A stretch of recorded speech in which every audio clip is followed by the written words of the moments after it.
It started the day that Helen moved into her old parsonage house. After her divorce, she needed quiet, a reset. The village of Widmere was tiny, barely 600 people, nestled between hills and sheep farms. The parsonage had been empty for decades. Locals said it was haunted. Of course, they always say that about old buildings. Helen didn't care. It was cheap, remote, peaceful. She unpacked her things, bought candles and tea, and set about making it feel like home and soft and pleasurable to live in. But on the second night, something changed. She was brushing her teeth when she noticed her reflection in the bathroom mirror wasn't moving quite right. Just a fraction of a second behind. She blinked. It blinked late. She tilted her head a little bit to the side. Nothing. She laughed it off. Just exhaustion, she said. Jet lag or lots of stress, maybe.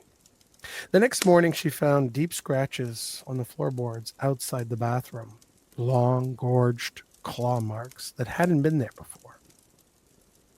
On the fifth night, Helen dreamed of a fire.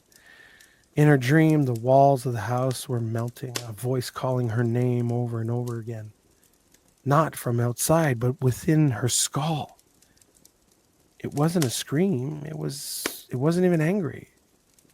It was hungry. She woke up in sweat, hands gripping the sheets so hard her knuckles were white. But she wasn't in bed. She was standing in the hallway, in front of the bathroom mirror, staring at her own reflection, mouth wide open. Helen tried to leave the next day, packing her bag and calling a cab. But as she reached the front door, her body froze. She couldn't lift her hand, couldn't move her legs. Something inside her was twisting and grabbing and held tight on her. Then a voice, her voice, said out loud, "You're not done yet." And she dropped the bag. The local priest came that afternoon. Father Jones was a kind, wrinkled old slow-moving man. He smelled of dust and old wine. She didn't tell him everything, only enough to raise concern. He agreed to walk through the house after a blessing. Then he stepped into the upstairs hallway where the mirror stood. He paused. "Where did this come from?" he asked. Helen frowned. "It was here when I moved in." He touched the frame. It was carved wood, twisted and dark, almost of a charred looking. A small Latin inscription ran along the edge, too faded to read. He swallowed hard. "This isn't from here." "Well, what do you mean?" "I mean, this mirror is not meant for this world," he said. He pulled out his Bible and began merging a prayer. All of a sudden, the mirror cracked. A long, slow fracture across the glass. That night, Helen felt it fully. She sat in her bed, arms wrapped around herself. When the air changed, it thickened. The shadows deepened in the corners of the room. And then she heard the footsteps. From inside her head, a whisper at first, circling through her thoughts like a predator. "Let me in, Helen." Her hands started to move, automatically. Slowly, she raised, as if she was being pulled by strings. She bit down so hard on her lip to stop herself. Blood poured from her mouth, but it didn't stop. Her legs rose, bent. She stood and walked towards the mirror without control.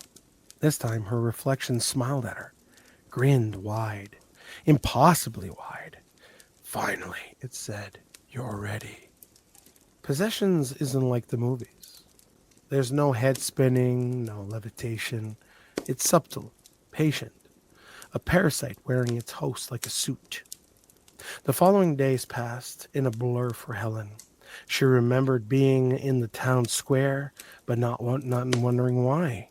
She found receipts for meat that she didn't buy. Her phone had pictures she didn't take, black and white shots of gravestones, buried, burnt trees, and also her own face, twisted in ways that she couldn't recognize it. She found a journal in her handwriting. It was filled with strange symbols, circles, pentagrams, phrases, and dead languages. Then she saw what had been written on the top of a one page. It wrote, "The door is open." Father Jones returned with this time in urgency. He brought another man, a quiet monk named Sial. He moved quickly, marking the wall, sprinkling water, whispering chants. Helen laughed at them, mocked their prayers, told them that they were wasting their time. Only it wasn't Helen speaking. Well, not anymore. Her voice deep. Her eyes turned pitch black. Her screams were piercing, not in pain, but in rage, as the mirror began to bleed. Thick, dark sludge drippings from the cracks of the glass.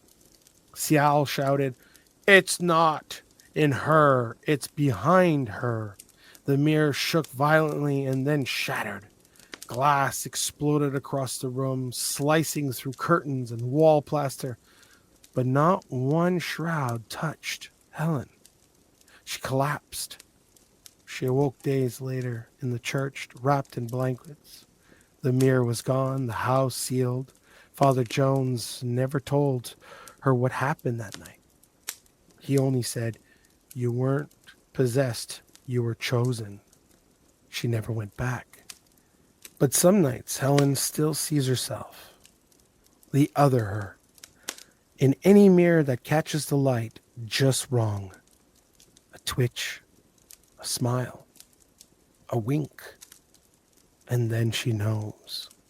The door may be closed, but it was never locked.